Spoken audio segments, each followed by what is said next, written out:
If you bought that house for $250,000 and you paid $250,000, because you're not going to buy houses at a really big discount today unless you got a lot of problems with them, right? You buy that house, you really don't have any cushion. Something goes wrong in the market, you're kind of on the concrete. You're right up at... Hello, you're listening to Ready, Set, Go Real Estate Investing Podcast, presented by Brandon Elliott. This show will be going over all aspects of real estate investing and is intended to educate, motivate, and prepare you to take action on your first or next real estate investment. For more information, please visit BrandonElliottInvestments.com. Thank you for listening and enjoy. Welcome back, everyone, to Ready, Set, Go Real Estate Investing Podcast. I am your host, Mr. Brandon Elliott. I'm excited today. We have the legend in the house, Eddie Speed, over in Texas. Been doing notes for a while now, helping over 50,000 seller financing and really making a huge impact here, teaching a ton of people each and every year. So, Eddie, how are we doing today? I'm good. How about you? I'm good. I appreciate you jumping on. Talk to us, for anybody out there that doesn't know exactly who you are, where you're from, how you got into this space. Do you mind giving that 30,000 foot view for listeners? Sure. I started buying seller finance notes in 1980. So I got a little gray hair now. 4.5 decades later in the business, I found out something 4.5 decades ago, which was if you find something you love, you'll never work a day in your life. And I've always kind of loved doing this. And I did a few things kind of in the industry over time that, hadn't really been done otherwise. And that is I worked with a lot of real estate investors in how to make good notes. I started with home investors. I set up their note system. There's lots and lots of people that have created a lot of notes that really were kind of following a formula. So the idea here is they're seller financing property, but I show them how to kind of impart mortgage banking ideas into it. So they have creates notes with a system and a process. And then when they get ready to sell their notes, guess what? Their notes are worth more money. And because they're structured right and they're written the right way and they're serviced and they're all the things. And so that's how I really did a lot of business is I built, call it a manufacturing system to create seller financing. Okay. And so that's how I did that side. And for the last 25 years, as my sister company is called Note School. So I train people how to buy notes, right? And they like notes. A lot of people really like notes better than traditional real estate. And we'll talk about some reasons why that's true. And then as we progress, we've built in done for you things where I can help them find notes and help them evaluate them and help them do the things because this is what we do every day. And they haven't done it as often, and they don't necessarily have a back office built that's as mechanized to do it as we are. So that's kind of a 30,000 foot view of what we do. I love it. Eddie, so for anybody out there that doesn't know more that high level of like, what is a note? Do you mind explaining that? Well, a note is a promise to pay. Okay. So technically, if you write a check, it's a promise to pay. If you have a mortgage, and you sign the note, and depending on what state you're in, you sign a mortgage. You're in California, you sign a trust deed. In Texas, you sign a deed of trust. So that is a note, a promise to pay, normally with interest, payable over time. And that mortgage or that deed of trust is what makes it secured by real estate. So now you're buying a first mortgage on somebody's house. And so a majority of notes is really flipping or buying, holding the paper. You're not actually doing any hard labor or visiting some of these properties. Well, we certainly do due diligence on the property, right? We certainly do due diligence on its condition, and we do conditions on its value because that's our collateral. For sure. But we've done this nationwide for decades, and so we've learned how to use boots on the ground that aren't physically necessarily our boots, right? Love it. I love it. And then, so you got started. This isn't your first day doing this. You've been doing it since 1980. How did you get started in real estate, and like why real estate? Was it notes from the very beginning? It was. It was just dumb luck. I stumbled into two guys that were really pioneers of buying seller financing in the entire United States. Ironically, it was in a little town called Hattiesburg, Mississippi. Okay. But they were there, and they were two really innovative guys. and they had figured a lot of stuff out. And one of them became my father-in-law later on. And so I went to work for for what later become the boss's daughter. I married her, right? So I didn't, it wasn't intentional. It was accidental. And they were buying notes, and they're introducing me the idea. And it was about as new to me that day as it is to somebody on this call today. Like, what's a note? Yeah. How does interest work and all that kind of stuff. But it was a great time because there was a big influx of notes because of, guess what? Inflation. Yeah. And so we sent a there comes the notes again. Guess what? Because of inflation. Yeah. Now We're back. Is there certain markets and seasons when notes, over the years, it didn't really make sense for you to focus on it? Absolutely. I've done this so much now. I know how to move around within the market. Yeah. The seller financing was not needed in 21.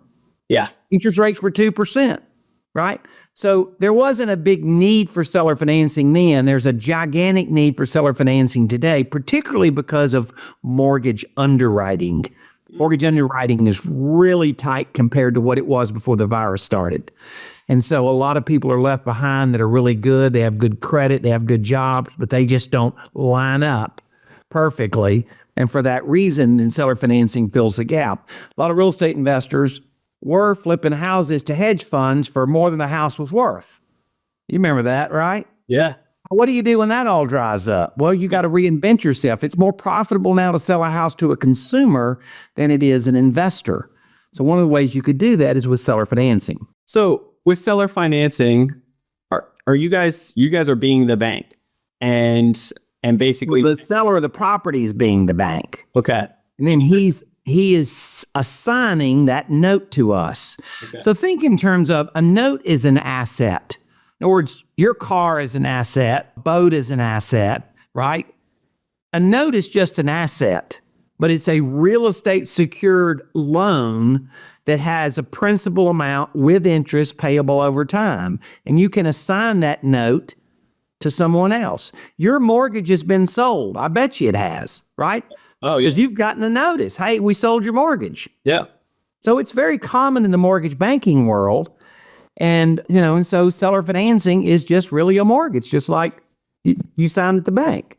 Now, do you find it more difficult to a certain degree educating the individual on the benefits behind and why they would actually want to do this outside of the traditional, what we know banking system look like? I bet you I can explain it in less than 4 minutes. Okay, let's go. You have $250,000 to invest.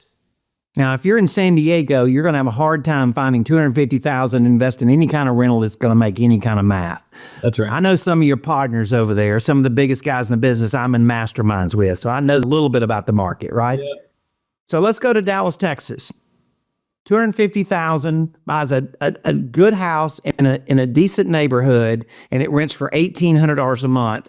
You take 50% of that payment and go towards expenses, and you're going to net 50% of that money, which means you're going to net $900 a month, right? Yeah. 50% of it to expenses, 50% of it to income. Yeah. Okay. You take $250,000 and you come over to Eddie Speed and say, I want to buy notes. That amount of capital, the average income it buys this year is $2,700 in payments, with the work of a 20th of what it cost to manage a rental. Mm-hmm. I say you can own 55 rentals or 1,000 notes for the same level of aggravation. I like that. Is that pretty simple? It is. It's very simple. Give me some more reasons why the average person should really consider notes versus doing fix and flips or buy and holds or any of other traditional ways. Listen, I'm in 3 different masterminds. It has probably 85 or 90% of the top 500 house buyers. Yep. Okay. I know what grinders look like. Yeah. Right? You want to go grind, and I'm not saying you can't do really well at it, but if you want to go grind, you can go grind. Most people in real estate don't want to go grind. They want their time back. They don't want to go full with a bunch of aggravation. They want to deploy their money, and they like real estate. They're just not looking for the job. Mm-hmm. Notes means that you're the bank and not a landlord. So number one reason people like notes cash flow and less aggravation. So that's number one, is a lot less commitment it takes to do it. Note, investing can be a strategy, not a business. Yeah. Right. Now, the other thing is, I want to go back a little bit. Sure. If you bought that house for $250,000 and you paid $250,000, because you're not going to buy houses at a really big discount today unless you got a lot of problems with them, right? You buy that house, you really don't have any cushion. Something goes wrong in the market, you're kind of on the concrete. You're right up at the edge of the value. But if I fund $250,000 in notes, my collateral is worth far more than what I paid for the notes. My collateral is worth $325,000 or $350,000. So I have a cushion factor, God forbid, Yes. that something goes wrong. I'm not buying a note hoping for bad, but I have a cushion factor if it does that I don't have in rentals. Aggravation, cash flow, and cushion. Those are the reasons that people like notes better than rentals. I love it. Talk to us about performing notes and non-performing notes. Right now, primarily, you like to you've done both, and I'm sure you still do both, but performing notes is really what you prefer. So right now, I'm back to my old school buying seller financing. Why? Because seller financing is up because it's filling a need that the banks don't fill. Yes. Right? Yep. There's about 100,000 seller finance notes a year, and my target is to buy about 1,000 or 1,500 of those notes every year. So I consider myself to buy the top 1 or 2% of notes. I don't buy every note. I buy the best notes. I work with real estate investors. I work with them on a system and a process to create notes where they know what they're doing and they're creating better grade of product, right? Let's be honest about it. They're not on some Facebook page getting a bunch of information. It's not good information for them. You know what I mean? Yeah, I do. Okay. So I work with people that want to go sell their notes, or maybe they don't want to sell their notes, but they want the best notes. So my job on my note buying side of my business, my company Colonial, is let me help you make the best notes. I feel like we know how to do that better than most, right? I love it. So when you do that, then now all of a sudden I'm getting a piece of the market. I'm not trying to buy the whole market, right? I'm getting a good piece of the market that makes sense for them. So that's how I find the inventory, is I'm well known in the space. And then I have a school.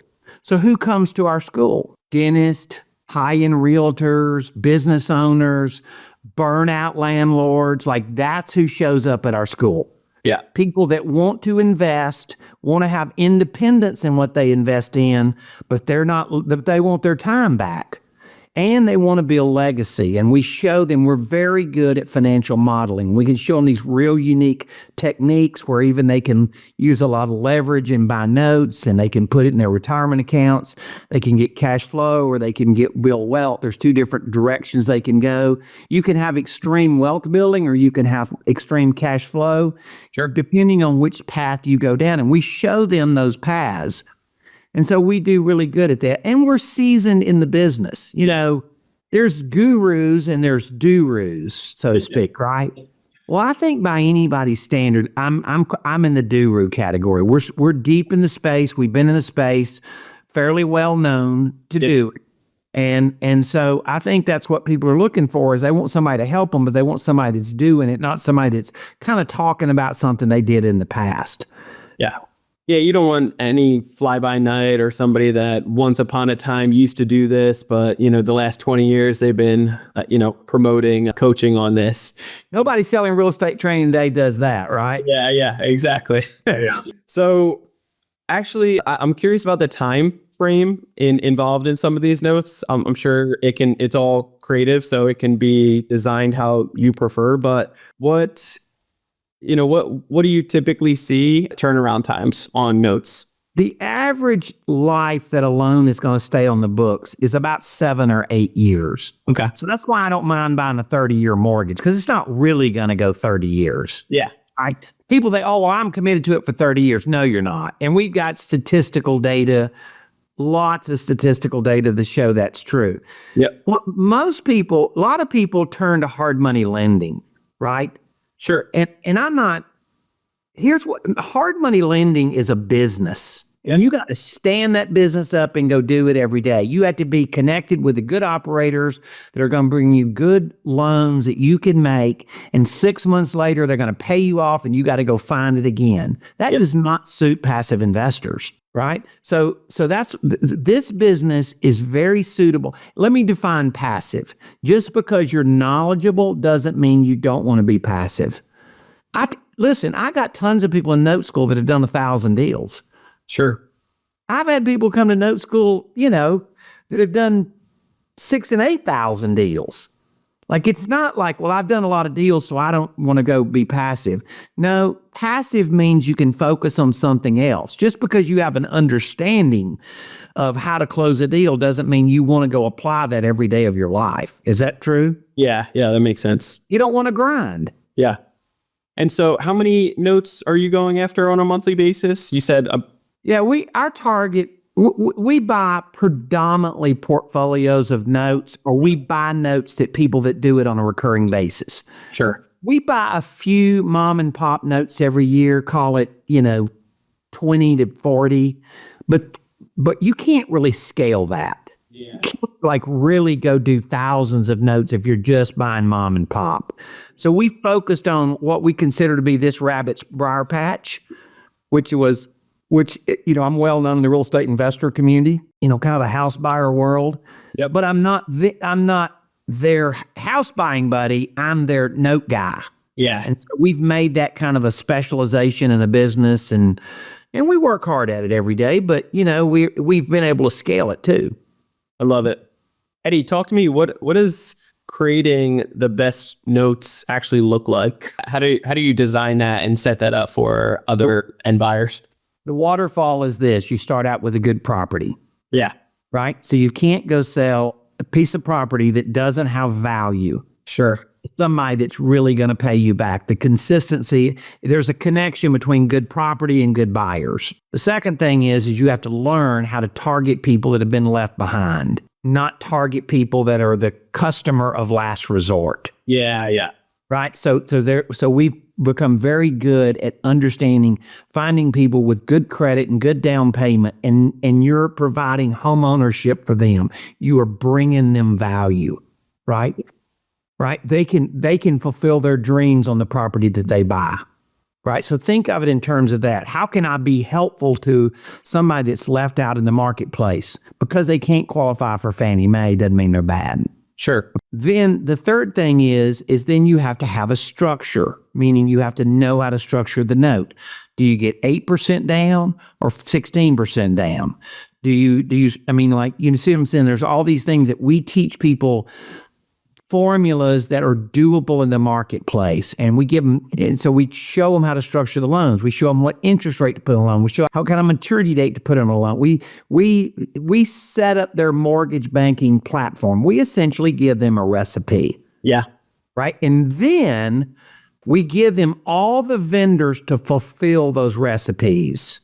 Right. Yeah. We give them an RMLO service that really does a good job and is tight in compliance. It's not us. Yeah. I don't even get a bottle of whiskey out of the deal, right? But I give them vendors that are going to do a good job. Yeah. Right? Because I know, right? I give them the RMLO service. I give them the closing agent that's going to make them look like a mortgage banker, right? I give them the servicing platform that's going to service their loan and do it tight and compliantly. Now all of a sudden, guess what I did? I set up their risk management system for mortgage banking. Oh yeah. And at the end of the day, like the wrong vendor, it could definitely break the deal and make it. Nobody lies on Facebook. Yeah, nobody at all, right? It is crazy though to see if you get the wrong title person or the wrong, anything really, with the whole process of securing the loan. It can be. You can find a title company that closes thousands of deals, but that doesn't mean that they know how to do seller financing the best way. And you can go get on Facebook or one of these groups, and somebody says, "Well, I do it this way and that way and stuff." Can I just kind of interrupt myself in line here? If I've bought 50,000 notes, I've looked at a few 100,000. Sure. I've already seen everybody's handiwork. Yeah. Like, But what I'm doing is taking your paper and making it the most valuable, whether you're going to just keep it or whether you're going to sell it. So I help people with that. And that's my colonial side of the business. That's not necessarily what they come to note school for. Then note school students come to invest in notes, and I show them all these unique strategies they can do and leveraging and retirement building. But now I've created a good inventory of good notes that I can then pass over to my students. I love it. Are you ever structuring, because at the end of the day, for notes, you guys are really controlling the terms. And so the down payment, the interest rates, if it's, how much the monthly is going to be, postponing it or not. And then when it's, final balloon payment, are you guys ever taking the note and then leveraging the note off of somebody else, doing another seller financing off of that note? Yeah, listen, if you ask me what I've accomplished in the seller finance world is I've shown people that have seller finance paper how to recapitalize their business. Sure. Like, that's what I've done. That's why the reason I've done so much volume is because I was good at figuring out financial modeling, whether it's institutional money or note school student money or some combination or some capital fund or I've taken it to a different level. And the reason I could do it is because I help people make notes that fit more of the marketplace. People write these notes and they do some land contract and they do some deal and stuff. And the real estate buddies thought it was all really cute. But when they come to somebody like us, they find out that they have to take an additional discount because they did something that was not homogenous. They did something that was weird. Yeah. And the marketplace doesn't pay for weird. Yeah, that's good. Eddie, talk to us about some learning curves that you've experienced over the years, and then something that really stands out to you that the listeners could actually learn from. I've been training on this business for 25 years. So we now have become, because of technology, it's really easy for us to record where people are confused. Sure. It's really easy to record what people say is their pain. I've addressed that quite a bit today, right? I know what people want. They want their time back. Yeah. Right? That's what they want. They want to make a safe investment that takes less energy. That's what they want. Yeah. And so so it's our job to say, if we really actually do that, and we do, then let's show people how you do it. They want to build retirement. They want to build legacy. That's what people want. This whole concept of notes are confusing. Who was teaching it? Yeah. That's the thing. I believe that you come to a note school event and you say, Eddie makes these concepts really easy to understand. So just because you heard somebody explain it that may not have the highest command of understanding it, sure, and they sort of explained it in a way that was kind of confusing, doesn't mean that it has to be confusing. And so I say that the first thing that Note School does well is we've taken what some people thought were confusing and broken it into simple, bite-sized portions that people can absorb. There's nothing complicated about notes. Not any more complicated than owning a rent house or rehabbing a house. You talking about complicated? Rehabbing a house is complicated. Yeah, as you agree with that? Yeah, I just got done a 6-month renovation, and there were some complications that always come up. Yeah, no matter how many you do.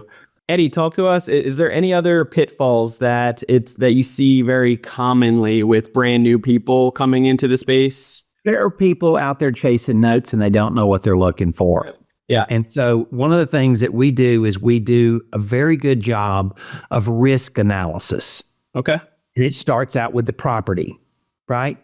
If you're buying a seller finance note on a sand lot in Arizona and the guy paid a very little down payment and you look at the subdivision and there's 2,000 lots around it and none of them have a house on it, let me just tell you something. The collateral may not be that good. That's right. Right? So there's a difference between good paper and questionable paper. And so we do a pretty good job of defining and distinguishing what we have found to be the good side of the business. Listen, it's pretty simple. When I buy a note, I'm judging the buyer's propensity to make the payments. What's the likelihood I'm going to get my money timely and easily? Yeah, that's good. I love it. Eddie, how can people get a hold of you and tell us more about the school, the benefits behind it, and why it's a no-brainer for them to check it out? Well, I'm going to give your audience a gift if you're okay with that. Yeah, great. Thank you. We have a master class. This is 2 hours of really whiteboarding the math, like showing people, like when I say leveraging, how can you take $1,000 and turn it into 100,000? Wow. Okay, well you might want to come to masterclass and see that. Yeah. Right? So those are things that we're really unique at, and I think we're very practiced at, so we've become pretty decent at it. Sure. So here's how you're going to do that. noteschool.com/ready, set, go. And we know it's your people, so we're giving it to your audience. There are people in that class that have paid. It's virtual. Let me say this about virtual. Just because it's virtual doesn't mean it's multitask. Yeah. If you sign up for this, give us a couple of hours, I'll bet you anything in a couple of hours, we can drastically change your level of what's possible and how it's possible. But we're using a compression of time, which means it's moving fast enough. You can't do that in text and be on the phone and type in emails and stuff. You got to do it. So if that's okay with your audience, it'll do it. Let me tell you what I believe Note School accomplishes. Note School is full, quite honestly, of a bunch of people with experience. My bench has experience. Love that. And so we've done it. We're not, we're not flitting around there. We've done it 2 or 3 years and now we're experts. We've done it for decades, right? We have a heart for teaching people the business, and we have a heart for saying our customer success is number one. Truly a heart for saying that. And we have figured out what their roadblocks are, and we've tried to eliminate as many as we can. And you're going to find us to be very transparent. You're not going to feel like you're at some seminar company that's a bunch of trickery. Yeah. Right? And we're not slick. We're just regular people that have done something for a long time. And we're going to teach about that subject. And if that sounds like the kind of school you'd like to go to, I think we're pretty good. I love that. Eddie, I appreciate you so much for giving that to the audience. Guys, do not sleep on this opportunity. This is something that other people have paid for in the past, possibly even paying for as they're joining that. This is free for you guys, but be intentional. Just because, like I always say, I don't like giving things away for free for the simple fact that you got to pay attention. Do not be multitasking on this, because this could be something that could totally change your life in many ways. So I encourage you, take advantage of that. That is a heck of a gift, and I appreciate you, Eddie, for giving it to our listeners. That's noteschool.com/ready, set, go. And by all means, afterwards, you can understand how the math is actually mathing and not all the other nonsense that you see on social media. So, Eddie, I appreciate your time greatly. Guys, reach out to Eddie, and if you have any other questions, you want to get a hold of me, you can always do so on Instagram. It's Brandon Elliott Investments. Otherwise, check out our business page on Instagram. It's Credit Counsel Elite. If you have not already, sit down with our team at Credit Counsel Elite to go over exactly how we're teaching other business owners how to get anywhere from $200,000 to $500,000 in new capital with interest rates as low as 0% for 6 to 18 months. Then I highly encourage you to check out creditcounselelite.com. That's creditcounselelite.com. And we'll see you guys on the next one. Till next time, guys, God bless. Eddie, appreciate you so much. Bye-bye. This has been another episode of Ready, Set, Go Real Estate Investing Podcast, brought to you by Brandon Elliott. For more information, please visit BrandonElliottInvestments.com. Also, please don't forget to like, share, and leave a comment below. Thanks again for joining. Until next time, God bless.